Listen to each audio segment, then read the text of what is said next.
So what happens when one of the most powerful figures in tech starts talking, like really talking, about the end of the world?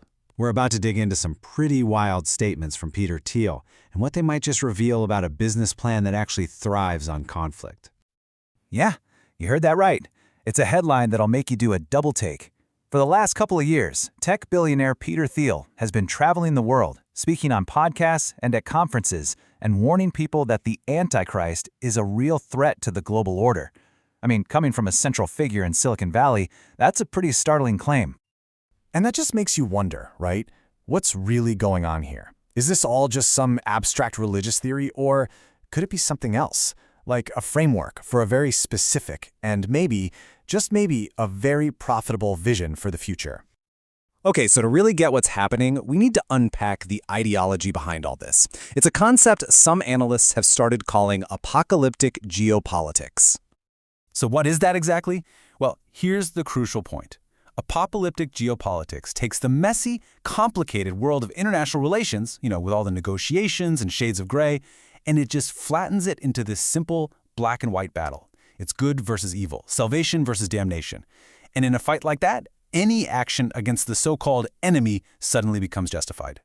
And this whole idea isn't exactly new. The intellectual roots for this go way back to a pretty controversial figure from the 20th century, a guy named Carl Schmitt. He was a German legal theorist who, it's worth noting, was linked to the Nazi Party, and he argued that behind all worldly politics, there's this hidden metaphysical battle going on. Okay, so this framework basically splits the world into two big opposing forces. On one side, you've got something called the katechin. That's the restrainer, the force that's supposedly holding back the apocalypse. Now, in this worldview, who is that?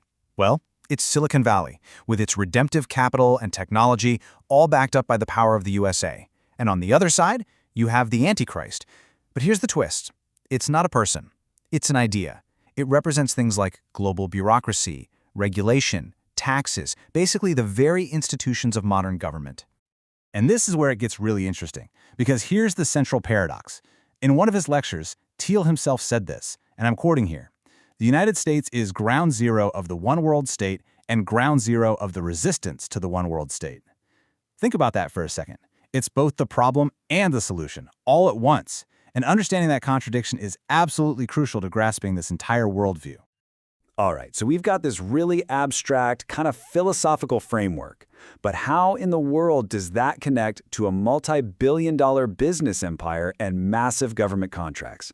Let's take a look at how this ideology actually starts to build a business model. And this is really where the rubber meets the road, where theory becomes practice.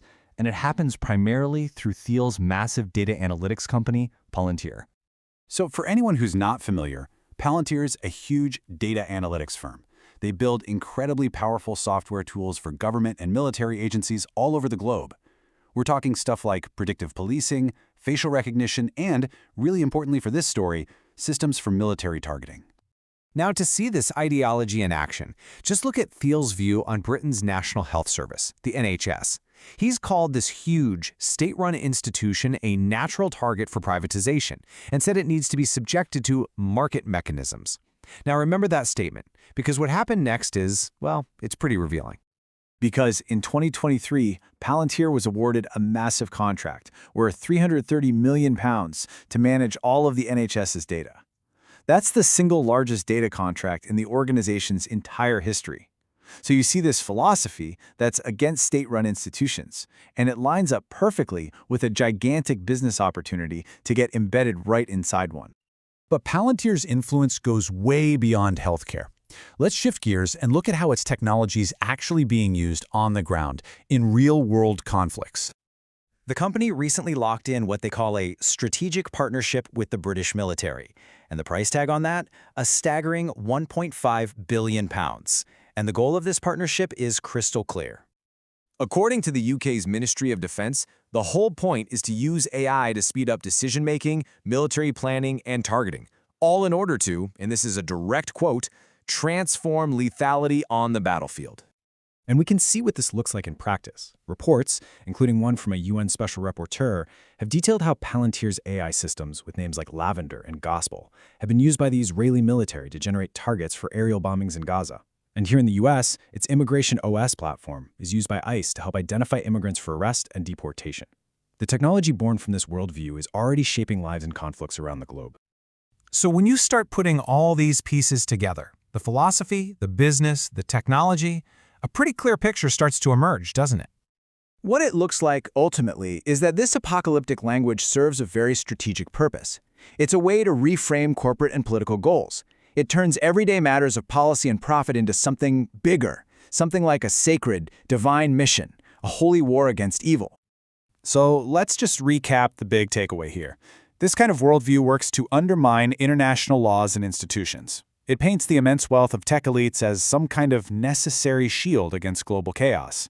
And it transforms U.S. military and tech power into what feels like a righteous crusade. When you look at it that way, Armageddon starts to sound less like a prophecy and a whole lot more like a business strategy. And that leaves us all with a final, kinda chilling question to think about. In a world with escalating conflicts and unbelievably powerful new technologies, what happens when the end of the world becomes a business plan?